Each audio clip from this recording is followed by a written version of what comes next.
Well, gosh darn it, wouldn't you just... Archie Mitchell gripped the gearshift of his 1941 Nash 600 sedan, but he could feel the loose spin of his tires over mud. The late autumn rains had softened Dairy Creek Road into little more than a dark rivulet woven through the dense ponderosas and junipers blanketing the mountainside. Uncertainty spun in his gut. They should have known better than to take these logging roads this time of year. "The kids, Arch," Elsie warned from the passenger seat. Her blonde waves, her pink lips. Hazel eyes darted to the rearview mirror. In its reflection, an assortment of brown and green plaids and corduroys, jumbled knees, and slipping socks. The Patsky kids, Dick and Joan, plus 3 others, Jay Gifford, Edward Engen, and Sherman Shoemaker, made up the entirety of the field trip. All of them with their hair combed tidy for Sunday, whispering and humming tunes. Dick Patsky pulled on his teen sister's ponytail in the back seat. "Are we stuck?" asked Ed. "Everything's going to be just fine," Elsie assured the kids. "The Lord has brought us a little trial by nature is all." Trial by nature. Archie smiled.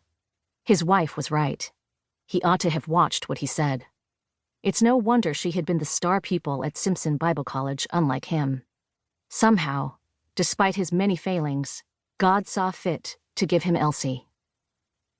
He hit the gas again, and this time the car lurched forward, a river of putty gray slurry slipping out beneath them as the tires regained traction. "You see, then?" Elsie patted his knee. He tried to feel comforted, but the bad premonition, the nervousness that had been ratcheting through his chest all morning, wouldn't go away. Which was precisely why they were here. This trip to Gerhardt Mountain had been Elsie's idea. She and Archie had been cooped up indoors, him fretting over her well-being all the time. They needed a change of pace. It was too easy to go haywire without a little fresh air, and it wasn't natural for a young, happy couple in their prime. Besides which, she'd heard the Patskys had just lost their eldest boy overseas. Surely, it was the duty of their pastor to step in and offer a kindness to the family in grief. It didn't hurt that a pair of avid fishermen in the congregation had told him the trout were still biting at Leonard Creek. "My ever-hopeful fishermen," Elsie had teased him later that night, when they were lying in bed together under the yellow glow of their matching bedside lamps. "Wouldn't that be a nice thing to do for the Patsky kids? A little day trip some Sunday. The Patskys could use some time alone to grieve, don't you think? And besides, I could use the practice if I'm to be a mama soon." She was trying to draw him out of his thoughts, and it worked. Archie rolled over and kissed his wife's round, taut belly. 5 months and counting. This time, it would all go perfectly. There was no need to worry. A healthy son was on his way. Archie reassured himself of it by the glow in Elsie's cheeks. He'd whispered yes into her nightdress, and now, some Sunday, had become today. The woods thickened around them, the sky a blissful blue. Only a few wisps of cloud lingered from yesterday's storm.